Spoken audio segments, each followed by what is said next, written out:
അമിതവണ്ണത്തിന് എതിരായ പ്രചാരണം നയിക്കാൻ മോഹൻലാലിന്റെ പേര് നിർദ്ദേശിച്ച് പ്രധാനമന്ത്രി നരേന്ദ്രമോദി. ജമ്മുകാശ്മീർ മുഖ്യമന്ത്രി ഒമർ അബ്ദുള്ള, വ്യവസായി ആനന്ദ് മഹീന്ദ്ര ഉൾപ്പെടെ 10 പേരെയാണ് ക്യാമ്പയിൻ ശക്തിപ്പെടുത്തുന്നതിനായി നിർദ്ദേശിച്ചത്. ഭക്ഷ്യ എണ്ണയുടെ ഉപഭോഗം 10% കുറച്ച് അമിതവണ്ണം നിയന്ത്രിക്കാൻ പ്രധാനമന്ത്രി ആഹ്വാനം ചെയ്തിരുന്നു. കഴിഞ്ഞ ദിവസം പ്രക്ഷേപണം ചെയ്ത പ്രതിമാസ റേഡിയോ പ്രഭാഷണ പരിപാടിയായ മൻ കി ബാത്തിലൂടെയാണ് പ്രധാനമന്ത്രി പ്രചാരണത്തിന് തുടക്കം കുറിച്ചത്. ഇതിനു പിന്നാലെ എക്സിൽ പങ്കുവച്ച സന്ദേശത്തിലാണ് ആരോഗ്യ സംരക്ഷണത്തിൽ ശ്രദ്ധ പുലർത്തുന്ന 10 വ്യക്തിത്വങ്ങളെ പ്രധാനമന്ത്രി നിർദ്ദേശിച്ചത്. അമിതവണ്ണത്തിനെതിരായ പോരാട്ടം ശക്തിപ്പെടുത്താനും ഭക്ഷണത്തിലെ ഭക്ഷ്യ എണ്ണ ഉപഭോഗം കുറയ്ക്കുന്നതിനെ കുറിച്ചുള്ള അവബോധം സൃഷ്ടിക്കാനും താഴെ പറയുന്ന ആളുകളെ ഞാൻ നാമനിർദ്ദേശം ചെയ്യാൻ ആഗ്രഹിക്കുന്നു.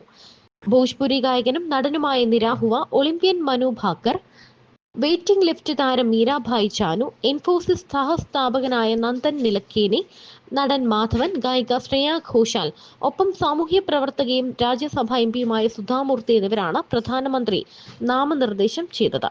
ഹൃദ്രോഗത്തിനും ഉയർന്ന രക്തസമ്മർദ്ദത്തിനും കാരണമാകുന്ന ആഹാരത്തിൽ എണ്ണയുടെ അളവ് കുറയ്ക്കേണ്ടതിന്റെ ആവശ്യകത മോദി ചൂണ്ടിക്കാട്ടുന്നു. എന്ത് കഴിക്കുന്നു എന്നതിൽ ശ്രദ്ധാലുവായിരിക്കേണ്ടത് കുടുംബത്തോടുള്ള ഉത്തരവാദിത്തം കൂടിയാണ്.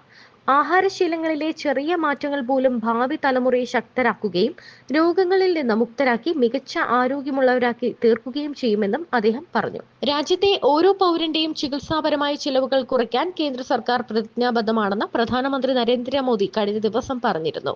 സാമ്പത്തികമായി പിന്നോക്കാവസ്ഥയിലുള്ളവർ നേരിടുന്ന ഏറ്റവും വലിയ പ്രശ്നമാണ് ചികിത്സാ ചെലവെന്നും പ്രധാനമന്ത്രി കൂട്ടിച്ചേർത്തു.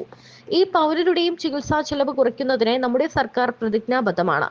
2014 നമ്മുടെ സർക്കാർ അധികാരത്തിലെത്തുന്നതിന് മുൻപ് ചികിത്സാ ചെലവ് ഭീമമായിരുന്നു. പൗരർക്കു വേണ്ടി ചികിത്സാപരമായ ചെലവുകളിൽ കുറവ് വരുത്താൻ ഞങ്ങൾ പ്രതിജ്ഞയെടുത്തിട്ടുണ്ട്. അർഹരായ എല്ലാ വ്യക്തികൾക്കും ആയുഷ്മാൻ കാർഡുകൾ അനുവദിക്കും. 5 ലക്ഷം രൂപ വരെയുള്ള ചികിത്സാ ചെലവുകൾ ആയുഷ്മാൻ കാർഡുള്ളവർക്ക് സൗജന്യമായി ലഭ്യമാകുമെന്നും പ്രധാനമന്ത്രി പറഞ്ഞിരുന്നു. മധ്യപ്രദേശിലെ ഛാതാപൂർ ജില്ലയിൽ Bageshwar Dham medical and science research ഇൻസ്റ്റിറ്റ്യൂട്ടിന്റെ ശിലാസ്ഥാപനം നടത്തി സംസാരിക്കുകയായിരുന്നു മോദി. 70 വയസ്സോ അതിനു മുകളിലോ പ്രായമുള്ള ആയുഷ്മാൻ കാർഡ് ഉടമകൾ 5 ലക്ഷം രൂപ വരെയുള്ള സൗജന്യ ചികിത്സയ്ക്ക് നിലവിൽ അർഹരാണെന്ന് പ്രധാനമന്ത്രി പറഞ്ഞു.